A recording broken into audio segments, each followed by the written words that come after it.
오늘 우리에게 주시는 하나님의 말씀은 구약성경 느헤미야 5장 1절에서 5절 말씀입니다. 우리 준비하신 성경책이나 화면의 자막을 보시고 우리 말씀을 함께 읽도록 하겠습니다. 그때 백성들이 시작. 그때 백성들이 그들의 아내와 함께 크게 부르짖어 그들의 형제인 유다 사람들을 원망하는데 어떤 사람은 말하기를 우리와 우리 자녀가 많으니 양식을 얻어 먹고 살아야 하겠다 하고 어떤 사람은 말하기를 우리가 밭과 포도원과 집이라도 저당 잡히고 이 흉년에 곡식을 얻자 하고 어떤 사람은 말하기를 우리는 밭과 포도원으로 돈을 빚내서 왕에게 세금을 바쳤도다. 우리 육체도 우리 형제의 육체와 같고 우리 자녀도 그들의 자녀와 같거늘 이제 우리 자녀를 종으로 파는도다. 우리 딸 중에 벌써 종된 자가 있고 우리의 밭과 포도원이 이미 남의 것이 되었으나 우리에게는 아무런 힘이 없도다 하더라. 아멘. 느헤미야서는 하나님의 백성인 유다 백성들이 70년간의 포로 생활을 마치고 이제 바벨론에서 돌아와 무너진 성벽을 재건하는 일을 중점적으로 기록을 하고 있습니다. 무너진 성벽을 재건한다라고 하는 것은 포로에서 돌아와 이제 막 귀환해서 새로운 삶을 시작하는 이 귀한 공동체에게는 가슴 벅찬 일이 아닐 수 없습니다. 그리고 이렇게 심정적으로 기쁜 일이기도 하지만 또한 하나님의 백성들로서 그 무너진 성벽을 재건한다라고 하는 것은 다시금 하나님 나라를 세워갈 수 있다라고 하는 그런 꿈꿀 수 있는 소망이 생겨나는 일이기 때문에 매우 중요한 사역이기도 했습니다. 이렇게 긴 포로기를 마치고 돌아온 백성들의 중요한 사역 위에 하나님께서도 가만 계시지 않고 그들에게 은혜를 베풀어 주십니다. 그 증거가 무엇인가 하면 느헤미야라고 하는 탁월한 민족의 지도자를 이방 나라 가운데 준비해 두셨다라고 하는 것이죠. 그리고 느헤미야가 그 이방 나라의 왕에게 잘 하다 보니 그 왕도 마음을 느헤미야에게 주기 시작했습니다. 그래서 느헤미야가 속한 그 유다 백성들을 위해서 이방 나라의 왕이 이 성벽 재건하는 일을 도울 수 있도록 물심양면 돕는 일들도 느헤미야서에는 기록이 되어 있습니다. 우리가 부르는 그 찬양의 고백처럼 선한 능력으로 일하시는 그 전능하신 하나님의 그 손길을 느헤미야 곳곳에서 발견할 수가 있는 것이죠. 하나님의 백성인 유대인들의 마음뿐만 아니라 이렇게 이방인들의 마음까지도 하나님께서 인도하시고 주장하신다라는 사실을 볼 때 온 세상의 진짜 주인은 하나님이시라라는 사실들을 우리는 분명하게 알게 됩니다. 그 능력이 많으신 세상의 주인 되신 하나님의 능력에 그리고 성경에서도 많은 좋은 훌륭한 인물들이 나오지만 그 중에서도 탁월한 리더십의 소유자라고 첫 번째로 꼽는 이 리더십의 대가인 느헤미야의 지도력이 더해졌다고 한다면 이 성벽 재건하는 일들은 당연히 쉽게 이루어져야만 할 것 같은 그런 기대감이 우리 안에 생깁니다. 당연히 그렇지 않습니까? 우리가 열심히 노력하는 것으로 끝나지 않고 하나님께서 도우시고 그리고 우리에게 정말 좋은 지도자가 있다면 우리가 하는 모든 일들이 다 술술 잘 풀려나가야 될 것 같은 기대감을 갖는 것은 어찌 보면 굉장히 당연한 일입니다. 그런데 느헤미야서를 읽어보면은 곳곳에 이 성벽 재건하는 일에 굉장히 큰 어려움이 닥치고 난관을 부딪히는 것을 볼 수가 있습니다. 크게 보면 두 가지입니다. 외부적으로는 이 성벽 재건하는 일을 방해하는 방해꾼들이 있었습니다. 그리고 내부적으로는 큰 갈등이 일어납니다. 오늘 우리가 읽었던 이 본문에는 바로 이 공동체 내부 안에 있었던 어려움, 그들 안에 어떤 갈등이 있었던 것을 기록을 하고 있습니다. 성벽을 재건하는 기간 중에 이 유다 백성들의 내부에 생겼던 이 갈등의 원인이 무엇인가 하면 그것은 바로 경제적인 문제 때문이었습니다. 경제적으로 어려움을 당하는 자들이 그 공동체 안에 생겨났다라고 하는 것이죠. 사실 모두가 어렵고 아니면 모두가 다 잘 산다면 갈등이 잘 생기질 않습니다. 물론 그 안에서도 갈등이 있겠지만 근데 갈등이 생기는 가장 큰 원인은 뭐냐면 누구는 힘들게 살고 누구는 잘 사는 것 때문에 갈등이 생겨나는 것이죠. 그것이 문제가 되는 것입니다. 오늘날 우리 사회뿐만 아니라 사실 이 전 세계적으로도 이 양극화 문제가 굉장히 큰 사회적 문제가 되고 있습니다. 특별히 빈부의 격차로 인한 이 경제적 양극화의 현상은 점점 심해지고 있는 상황입니다. 우리가 흔히 말하는 부익부 빈익빈이라는 이 말이 점점 더 심해지고 있고 그 속도도 굉장히 빨라지고 있습니다. 그러다 보니 전 세계적으로 보면은 점점 사회가 발전하고 빈곤층이 점점 사라지고 있다라고는 말은 하지만 여러분들 한 사람이 소유하는 그 재산의 규모가 점점 커지고 있는 것이죠. 그러니까 일부의 부자들이 전 세계의 부를 좀 더 많이 소유하게 되는 이런 일들이 벌어지는 것입니다. 그리고 아예 빈곤층에 사는 사람들. 그러다 보니 이 빈부의 격차가 점점 심해집니다. 여러분들 눈사람을 만들어 보셨을 것입니다. 이 눈사람을 만들 때 눈을 조그맣게 뭉쳐서 처음에는 이 주먹만하게 눈덩이를 뭉쳐서 굴리기 시작합니다. 그러면 처음에는 이 눈덩이가 작기 때문에 한 바퀴를 굴러도 그 눈덩이에 달라붙는 눈의 양이 적습니다. 그런데 이 눈덩이가 커지면 어떻습니까? 이만해지면 한 바퀴만 굴려도, 아니 반 바퀴만 굴려도 훨씬 많은 양의 눈이 거기에 달라붙게 됩니다. 마찬가지로 부의 축적도 그렇게 이루어지게 되는 거죠. 재산을 많이 소유한 자들이 그것을 통해 더 많은 재산을 소유하려고 노력을 하고, 그리고 그럴 수 있는 사회 환경이 되다 보니 점점 더 부가 더 많은 부를 만들어내는 이런 사회 현상들이 일어나고 있는 것이죠. 그래서 이런 소득 격차가 발생해서 상대적 박탈감은 우리를 힘들게 하고, 그리고 이런 것으로 인해 서로에 대한 반목과 갈등이 점점 심화되고 있는 것이 오늘날 현실입니다. 그런데 이러한 어떤 경제적인 격차의 문제가 오늘날 우리만 겪는 문제가 아니라 고대 사회에서도 있었다라는 사실을 오늘 본문을 통해 우리에게 보여주고 있는 것이죠. 함께 읽었던 5장 1절의 말씀에 보시면 이 경제적인 어려움을 당한 자들이 크게 부르짖고 형제인 유다 백성들을 원망했다라고 그렇게 고백을 합니다. 여기서 부르짖어 원망하다라는 말은 단순히 상대방에게 불평하거나 투덜대거나 그냥 힘들어 못 살겠다 그냥 지나가는 말로 불평한다라고 하는 그 정도의 의미가 아니라, 이 원망하여 부르짖다라는 말은 이 히브리어로 번역이 돼서 구약 성경에 여러 군데 사용이 되었는데, 이것이 얼마나 힘든 고통 속에서 부르짖었던 그 고통이었는지 대표적으로 사용되었던 예가 바로 출애굽기 3장 7절 말씀에 있습니다. 우리 함께 출애굽기 3장 7절 말씀 함께 읽어보도록 하겠습니다. 여호와께서 이르시되, 시작. 여호와께서 이르시되 내가 애굽에 있는 내 백성의 고통을 분명히 보고 그들이 그들의 감독자로 말미암아 부르짖음을 듣고 그 근심을 알고. 아멘. 이 말씀이 어딘지 여러분들 아시겠죠? 바로 애굽에서 400년 동안 종살이를 하던 이스라엘 백성들에 대한 이야기입니다. 400여 년을 노예로 살았으니 얼마나 고통이 심했겠습니까? 우리나라도 40년 동안 일제 치하에 있었다. 사실 우리는 뭐 그 시간을 실제로 경험하지 않은 세대이기 때문에 얼마나 큰 고통이었는지 이게 체감하지는 못했지만, 여러분들 우리의 모든 자유와 주권을 다 빼앗기고 누군가가 자기가 시키는 대로만 해야 된다라고 한다면 얼마나 괴롭겠습니까? 여러분들 그걸 40년을 견디는 것도 쉽지 않았는데 400년을 그렇게 살았으니 이들의 고통은 정말 이루 말할 수가 없었을 것입니다. 그런데 더 이상 참기 힘들 만큼 그 고통이 극에 달했던 것입니다. 이것을 지켜보시던 하나님께서도 이제는 더 이상 두고만 볼 수는 없었던 그런 상황이 이제 된 것이죠. 그래서 하나님께서는 그들을 애굽에서 빼내서 구출시켜서 이제 구원해야 되겠다라고 하는 결단을 내리시는 장면이 바로 오늘 읽었던 출애굽기 3장 7절의 말씀입니다. 400년의 노예로 살면서 당한 고통 속에서 부르짖었던 그 부르짖음이 바로 오늘 그 느헤미야 본문 속에 나와 있는 부르짖었다라는 말과 같은 의미입니다. 그들의 심적 상태가 그와 같았다라는 거죠. 400년 동안 애굽의 노예로 살았던 그 조상들의 그 고통이 바로 오늘 우리의 고통입니다. 그렇게 정말 심각한 고통을 안고 부르짖고 있는 것입니다. 그들이 만난 경제적 어려움이 얼마나 힘들었기에 여러분들 정말로 이렇게 부르짖었을까라는 생각을 해봅니다. 이 정도의 고통이라면 사는 게 아닌 그런 삶이 되는 거죠.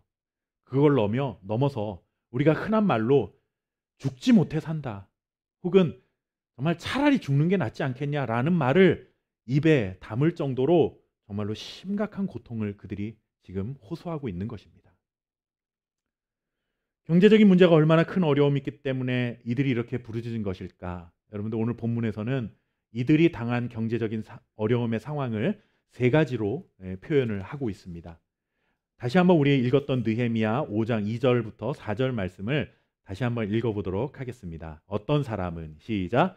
어떤 사람은 말하기를 우리와 우리 자녀가 많으니 양식을 얻어 먹고 살아야 하겠다 하고 또한과 집이라도 저당 잡히고 이 흉년에 곡식을 얻고자 하되 어떤 사람은 말하기를 우리는 밭과 포도원으로 돈을 빚내서 왕에게 세금을 바쳤도다. 아멘. 첫째적인 어려움은 무엇입니까? 자녀들이 많아지면서 당장 먹을 것이 없어졌다라는 거예요. 그리고 두 번째 당한 어려움은 뭐냐 하면 그것도 어려운데 밭과 포도원이 그나마 있었지만 흉년이 들어서 먹을 것이 충분치 못했다라는 것이죠. 그래서 자신들이 가지고 있던 밭과 포도원과 집을 담보로 해서 돈을 빌린 겁니다. 식량을 구해야 하는 일이 벌어진 겁니다. 그리고 세 번째는 뭐냐 하면 이렇게 상황이 어려워져도 여전히 세금을 내야 하는 거죠. 어려운 중에도 또 세금을 내야 되기 때문에 또 빚을 내서 세금을 내는 일이 벌어지게 됐습니다. 사실 이 세 가지 문제는 따로따로 있는 일들이 아니라 연쇄적으로 일어나는 일이라 할 수 있습니다. 여러분들 먹을 것이 가뜩이나 없는데 흉년이 들면 도와주는 사람도 그만큼 사라지겠죠. 그리고 그러다 보면 더 힘들어집니다. 그나마 있었던 것도 토지를 담보로 잡아서 빚을 내야 합니다. 그러면 그때부터는 먹을 것만 걱정해야 되는 것이 아니라 먹을 것을 걱정하는 것에 더해서 빚을 갚아야 하는 것도 걱정해야 되는 거죠. 사실 빚을 내는 것은 당장의 문제를 잠시 해결할 수 있는 그런 방법은 될 수 있지만 사실 그 순간만 지나고 나면 문제가 더 커지게 되는 일들인 것이죠. 그러니 여러분들 또 그 중에도 어려운 중에도 세금을 내야 하니 또 빚을 내야 하고 이것이 점점 더 우리의 삶을 힘들게 만들어가는 연쇄작용인 것입니다. 경제적인 어려움을 당한 이들은 그 어려움을 해결하기 위해 심지어 자녀들을 종으로 팔기도 하고 자신들이 가지고 있는 재산 조금이라도 저당을 잡혀서 그렇게 노력을 했지만 상황이 나아지기보다는 사실 점점 더 어려워지다. 이것이 그들이 고통을 호소했던 내용인 것입니다. 여러분들 이런 상황을 보면서 여러분들은 어떤 생각을 하십니까? 노력한 만큼 그 결과, 그 대가를 받는 것이 당연한 것이고 없으면 없는 거고 있으면 있는 것 아닌가, 어쩔 수 없지 라는 이런 시장 경제 논리에 익숙한 우리들은 이런 상황들을 보면서 이렇게 쉽게 생각할 수 있습니다. 자신들이 열심히 살지 않아서 그래. 아니면 뭐 어쩔 수 없이 돈이 없는 걸 어떡하겠어. 그러니 누구를 원망할 것도 아니고 불평할 일도 아니다. 뭐 다 자기 할 탓이지 라는 시각으로 바라볼 수 있습니다. 그것이 우리의 어떻게 보면 굉장히 상식적인 어떤 그런 기준인 것이죠. 불쌍하고 안 된 처지는 이해가 되지만 그것 때문에 누구를 원망하고 불평한다라는 것은 사실 이해가 되지 않는 것이 오늘 본문의 내용일 수 있습니다. 하지만 여러분, 느헤미야는 이 문제를 듣고 우리와는 조금 다른 시선으로 이 문제를 바라봅니다. 얼마나 합리적인가 하는 시각으로 문제를 판단하고 그리고 어려움에 처한 자들은 자기 할 도리 하고 그렇게 살아가는 거니 어쩔 수 없다. 자업자득이다. 라는 방식으로 이렇게 바라본 것이 아니었습니다. 느헤미야는 조금 다른 기준을 가지고 이 문제를 접근하기 시작했습니다. 느헤미야가 이 어려움의 소식을 접하고 나서 첫 번째 보인 반응이 무엇인지 아십니까? 우리 함께 느헤미야 5장 6절 말씀을 읽어보도록 하겠습니다. 내가 백성의 시작. 내가 백성의 부르짖음과 이런 말을 듣고 크게 노하였으나. 여러분들, 느헤미야가 이 말을 듣고 첫 번째 보인 반응은 화를 냈다라고 했어요. 사실 여러분들 뭐 부자라고 산다고 해서 없는 사람들이 그 사람들을 향해서 화를 내는 거는 사실 뭐 정당치 않은 일 아니겠습니까? 반대로 뭐 부자가 가난한 자들에게 화를 내는 것도 정당치 않습니다. 뭐 자기가 가진 부를 가지고 자기가 갖지 못한 것을 가지고 그냥 각자의 삶을 사는 것 아닌가라는 그런 논리에 우리는 익숙해 있는 거예요. 사실 그것이 뭐 틀렸다라는 것이 아니라 그런데 분명한 것은 느헤미야는 이런 우리의 기준과는 좀 다른 기준을 가지고 있었기 때문에 이 일로 인해 화를 냈다라는 거예요.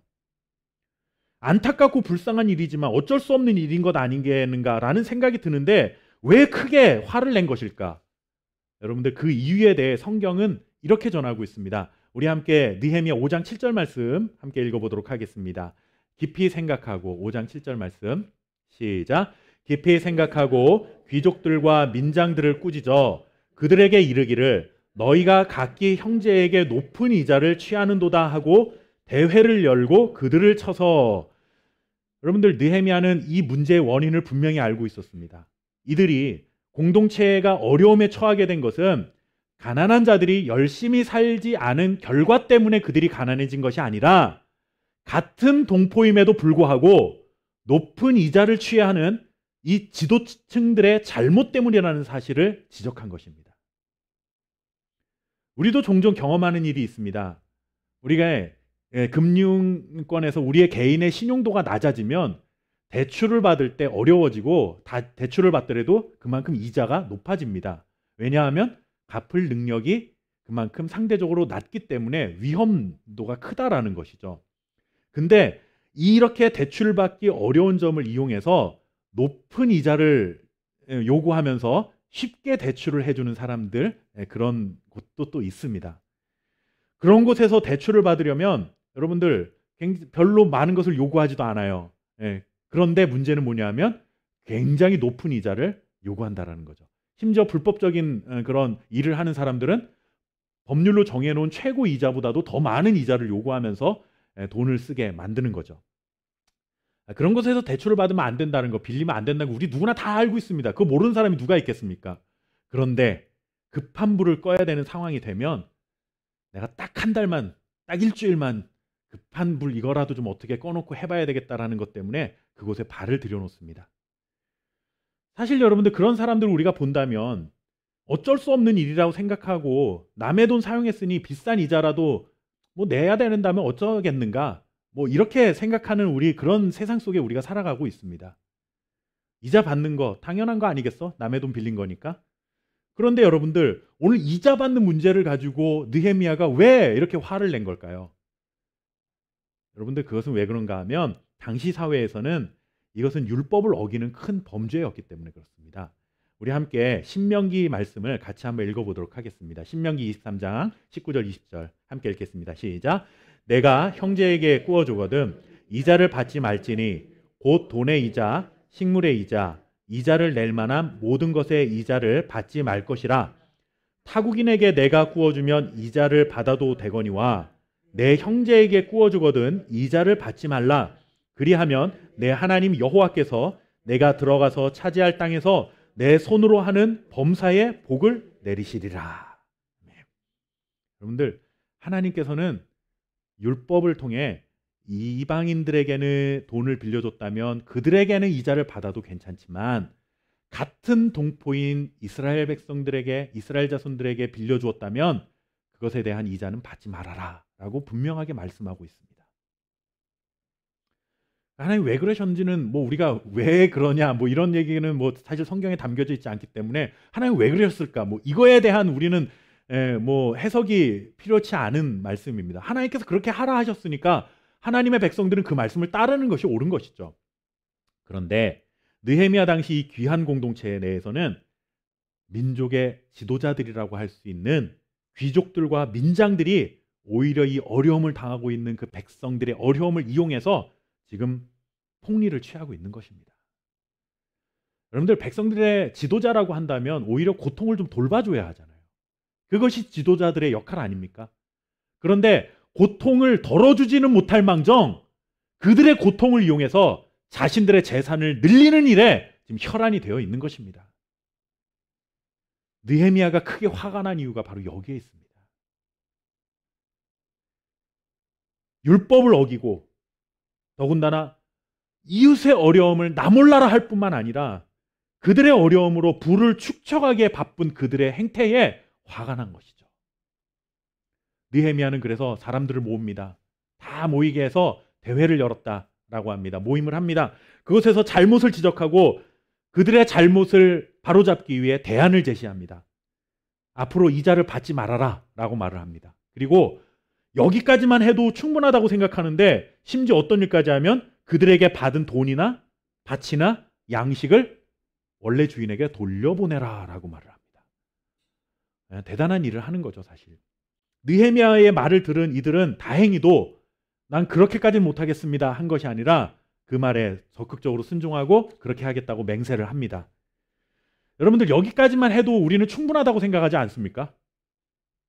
그렇죠. 야, 그래도 아무 대가 없이 원래 빌렸던 걸 그냥 안 갚아도 내가 돌려주겠다 하는 것만으로도 여러분들 대단한 일 아닙니까? 누군가가 나한테 100만 원 빌려갔는데 안 갚아도 되니까 그냥 내가 차라리 100만 원 더 빌려줄게. 저한테 뭔가 물건을 맡기고 돈을 빌려갔는데 돈을 안 갚아도 원래 그 물건을 돌려주겠다 하면 여러분들 그 빌려간 사람 입장에서는 야, 이 정도만 해도 충분하다.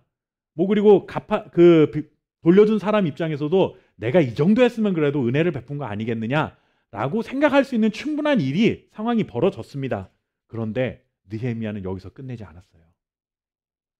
느헤미야는 12년 동안 이방 나라에서 총독 생활을 하면서 이전 총독들이 누렸던 관행들을 행사하지 않았습니다.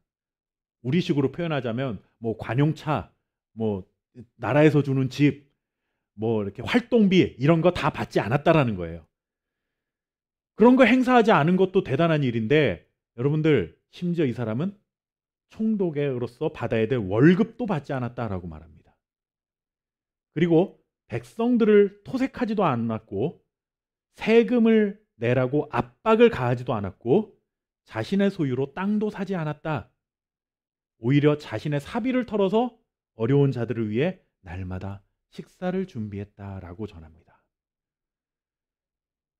여러분들 느헤미야의 삶을 보시면서 어떤 생각이 드십니까? 뭐 저렇게까지 해야 될까? 라는 생각이 들죠. 저도 그런 생각이 듭니다. 여러분들 백성들의 돈을 토색하거나 세금에 대한 압박을 가하지 않거나 자신의 소유를 위해서 토지를 사지 않는 것만으로도 참 대단한 사람이다라는 생각이 드는데 여러분들 월급을 받지 않아요. 정당하게 받아야 될 보수인데 보수도 받지 않는 것. 여러분 그 월급 받는 게 큰 문제입니까? 직장에서 일하고 월급 받는 게 큰 문제가 됩니까? 그렇지 않습니다. 그건 정당한 일입니다. 게다가 사비를 털어서 식사를 매일같이 대접할 의무가 그에게 있지 않습니다. 그럼에도 불구하고 그가 이렇게 행동한 이유가 무엇일까요? 뭐 이렇게까지 할 필요가 있을까라고 하는 이런 일들을 한 이유가 있습니다. 우리 함께 느헤미야 5장 18절 말씀 읽어보도록 하겠습니다. 이 말씀에 그 이유가 담겨 있습니다. 우리 함께 5장 18절 말씀. 네, 매일 나를 위하여. 시작. 매일 나를 위하여 소 한 마리와 살찐 양 6마리를 준비하며 닭도 많이 준비하고 열흘에 한 번씩은 각종 포도주를 갖추었나니 비록 이같이 하였을지라도 내가 총독의 녹을 요구하지 아니하였음은 이 백성의 부역이 중함이었더라. 네, 여러분들 성벽 재건 사역은 너무 중요한 사역이었습니다. 그들에게 있어서는 행복한 사역이었죠. 그러나 포로 생활을 하고 막 돌아온 이 귀한 공동체 백성들에게는 현실적으로는 매우 감당하기 어려운 일이었습니다. 다른 나라에 포로로 잡혀갔다가 돌아왔는데 뭐가 있겠습니까? 먹고 살기도 바쁜데 성벽을 재건해야 한다면 여러분들 그 백성들의 입장에서는 기쁜 일이긴 하지만 중요한 일이긴 하지만 경제적으로 현실적으로 너무 어려운 일이었다라는 거죠. 그래서 느헤미야는 이것 때문에 마음이 아팠던 거예요. 하나님이 하라 하신 일이기 때문에 하기는 하지만 그것으로 인해서 백성들이 너무 큰 짐을 부가 받은 것은 아닐까라고 하는 이 안타까운 마음이 그 안에 있었던 것입니다. 느헤미야는 이 백성들을 사랑하는 마음이 있었어요. 그렇게까지 하지 않아도 될 일들을 한 이유는 무엇입니까? 사랑하는 마음이 있었기 때문에 그런 거죠. 백성들이 안타까운 거죠. 오늘 우리가 함께 깊이 고민하고 싶은 부분이 바로 이것입니다. 우리는 하나님을 사랑하고 믿고 살아가는 하나님의 백성들입니다. 성도, 그리스도인, 뭐 이런 말 다 쓰지만 우리의 신분이 무엇이냐라고 물은다면 우리는 하나님의 자녀입니다. 하나님의 백성입니다. 자랑스럽게 이야기하죠. 그런데 하나님은 하나님의 백성들에게 요구하시는 삶의 수준이 있다라는 거예요. 그것이 무엇인가라는 거죠. 그 삶의 기준은 좀 다른데 우리의 삶의 기준은 항상 무엇이냐 하면 이게 합당한가? 이게 정당한가? 이게 이만하면 되지 않는가? 라고 하는 세상적 기준으로 우리는 살아갑니다. 이 정도면 충분하다라는 세상적인 기준으로 살아간다는 것이죠. 그러니 오늘의 본문을 대하면서도 아니 자기가 노력하지 않아서 아니면 원래 재산이 없어서 그렇게 힘든데 누구를 원망하고 누구를 탓하냐라는 시각으로만 자꾸 바라보는 거예요. 도와주면 다행인데 안 도와준다고 뭐라고 할 일이냐라는 거죠. 하지만 하나님께서는 하나님의 백성들에게 요구하시는 삶은 이것이 얼마나 합리적이냐, 이것이 얼마나 이성적이냐, 얼마나 정당하냐 라는 것이 아닙니다. 세상이 생각하는 이 상식의 선을 뛰어넘는 삶을 요구하시고 세상 사람들이 살아가는 이 평균적인 삶의 그 이상의 삶을 살아가도록 우리를 요구하고 계시다. 우리의 삶을 요구하고 계신다라는 사실입니다. 이 정도 자비와 사랑 베풀면 잘했다 칭찬받을 만하다라는 이 세상의 기준을 뛰어넘으라는 것입니다. 이거는 그것을 무시하는 거하고 다른 이야기죠. 그만큼 살아가되 그것보다 그 이상을 살아가라라는 이야기입니다. 느헤미야는 월급을 포기했습니다. 그 이상이죠. 자신의 사비를 털어서 어렵게 수고하는 자들의 수고를 조금이나마 돕기 위해 날마다 식사를 준비했습니다. 동포애를 발휘했습니다. 월급을 안 받는 것 이상의 일을 또 한 것입니다. 하나님의 사람으로 토색하지 않고 정직하게 살고 정직하게 세금 걷고 내고 하는 것만 해도 되는 것 아닌가? 이것이 세상의 수준이고 세상의 평균입니다. 이것이 틀렸다라는 게 아니라 세상 사람들이 하나님을 모르고 살아가는 사람들이 살아가는 삶의 수준은 여기까지라는 거예요. 물론 우리 모두가 느헤미야처럼 아무런 대가도 받지 말고 일하고 회사를 다녀야 된다. 그런 말을 하려는 것이 아닙니다. 그것을 제가 책망하려는 것이 아니에요. 하지만 내가 할 일만 펑크내지 말고 그냥 내 할 일 다 하면 남이야 어떻게 되든지 말든지 그냥 내 할 일만 다 하면 된다라는 이런 세상의 상식 수준에서 머물고 살아가서는 안 되는 것이다라는 거죠. 하나님께서 그의 백성들에게 요구하시는 삶의 수준, 그것은 얼마나 정당한가, 이 일이 얼마나 합리적인가, 얼마나 상식적인가라는 정도가 아니라 우리 쉬운 말로 뭐 그렇게까지 할 필요가 있을까? 라는 생각으로 이웃들에게 사랑을 베풀고 사랑으로 섬길 수 있어야 한다라는 것입니다. 이번 주말을 들면서 슈퍼 변이 바이러스 오미크론이 또 나왔다고 지금 또 세상이 또 난리가 났습니다. 아프리카를 다시 봉쇄하고 뭐 남아공에서 이렇게 발생을 하다 보니까. 근데 제가 알고 있는 그 같이 공부했던 선교사님이 남아공에서 사역을 하고 계셔서 더 남의 일 같지가 않았어요. 근데 어제 카톡이 왔더라고요. 남아공에서 살아가는 이야기를 듣다 보면 정말 하루하루 정말 전쟁터 같은 삶을 살고 계세요. 자녀를 다 데리고 사모님과 함께 그곳에서 신대원을 졸업하자마자 공부하러 가셨다가 이제 눌러 앉으셔서 지금 그곳에서 사역을 하고 계신데 그곳에서 일주일 전만 해도 코로나 확진자가 200~300명 정도였다고 합니다. 하루에. 근데 목요일 날 1200명으로 늘고 금요일에는 2400여 명까지 늘었다고 해요. 거의 하루 사이에 이게 배가 늘어나는 지금 확진자가 그렇게 늘고 있는 상황이라고 이야기를 들었습니다. 그 선교사님에게 제가 뭐 기도하겠습니다는 얘기만 하고 다른 얘기는 하지 않았지만 제 마음속에는 가족들을 다 데리고 가서 저렇게까지 해야 될 이유가 있을까라는 생각이 들었어요. 그 말을 하고 싶었어요. 솔직히. 뭐 그렇게까지 할 필요가 있을까? 그런데 여러분들, 우리가 왜 그렇게 살아야 합니까? 우리가 다 그렇게 뭐 다 똑같은 모습으로 그렇게 다 살아가야 되는 건 아니지만 그러한 삶의 수준을까지 살아가야 될 이유가 무엇입니까? 하나밖에 없습니다. 하나님은 우리를 그렇게 사랑하셨기 때문이죠. 하나님께서 하나밖에 없는 자기 아들을 우리에게 내어주시면서까지 하나님을 향해서 하나님 도대체 우리를 그렇게 사랑하셔야 될 이유가 있으셨습니까? 뭐 그렇게까지 하세요? 라고 할 정도로 하나님 우리를 사랑하셨고 우리는 그 사랑을 받은 사람들입니다. 우리는 그 사랑을 받아놓고 여전히 세상이 베풀 수 있는 사랑의 수준 정도에서 머물고 살아가는 것으로 충분하다고 우리 살아가는 거예요, 지금. 하나님 우리에게 그런 사랑을 주신 이유가 무엇입니까? 그 사랑으로 우리를 살리시기 위한 것도 있었지만 이제는 너희가 왜 그럴 필요가 있었을까라는 정도의 사랑을 받았으니 너도 그렇게 할 필요가 있을까 정도의 사랑을 좀 베푸는 삶을 살아라 말씀하시기 위해서 그런 사랑을 우리에게 몸소 보여주신 것입니다. 하나님께서 만약에 우리를 보시면서 사랑받을 만한가? 합리적인가? 너는 사랑받을 자격이 있는가? 정당한가? 이런 기준으로 우리를 대하셨다고 한다면 저와 여러분 중에 단 한 사람이라도 오늘 하나님 앞에 하나님을 예배하는 예배자로 설 수 있었을까요? 저요라고 손들고 저는 그만한 자격이 있습니다라고 말할 수 있는 분이 계신다면 지금 손들지 마시고 오늘 예배가 끝나고 나서 저에게 카톡을 보내주십시오. 그냥 저만 조용히 알고 있겠습니다. 여러분들 그럴 만한 자격이 우리에게 없다는 사실 우리 잘 알습니다. 하나님이 뭐 그렇게까지 할 필요가 있을까라는 정도의 사랑을 보여주셨기 때문에 저와 여러분이 오늘 여기서 예배하고 있는 것입니다.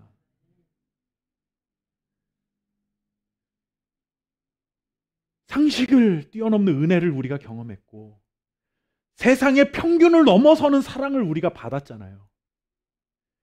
하나님 그렇게 보여주셨으니까 너희도 이제는 세상을 향해서 그런 사랑을 보여주고 실천하고 살아가라.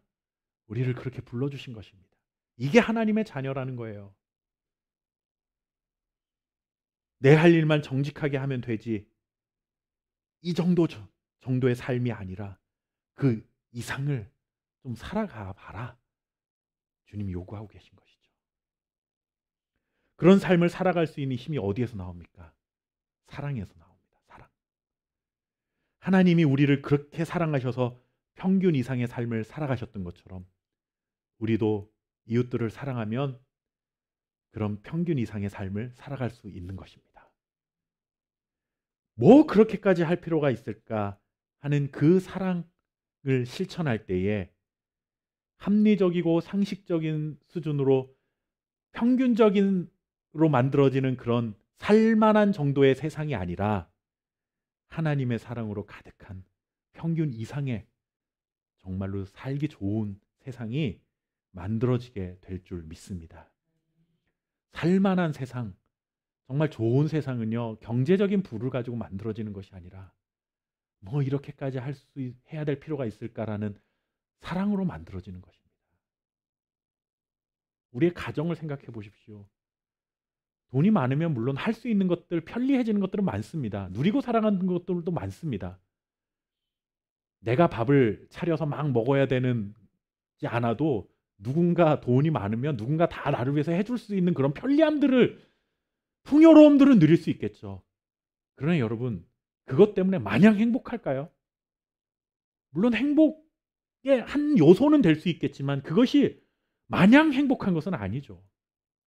근데 그 안에 사랑이 완전히 메말라 버렸다고 생각해 보세요. 서로 갈등하고 싸우고 화를 내고 분노하고 다투고 시기하고 비난하고 정죄하고 근데 돈은 많아. 그럼 정말 살기 좋은 가정입니까? 거기가?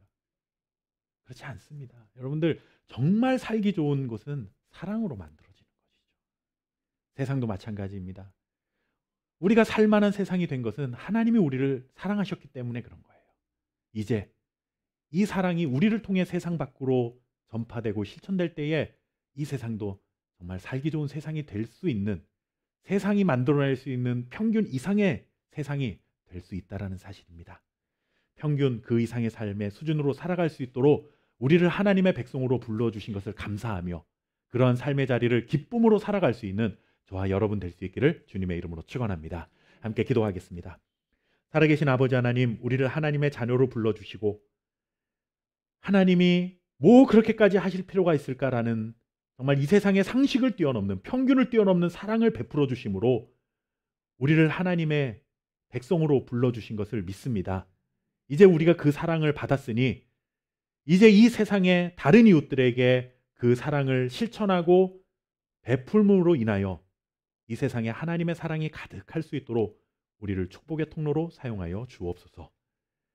이 정도면 충분해 라고 생각할 수 있는 세상의 수준에 머물지 않게 하시고 하나님의 자녀답게 하나님 나라의 기준으로 살아갈 수 있는 모든 주의 백성들 될 수 있도록 인도해 주옵소서.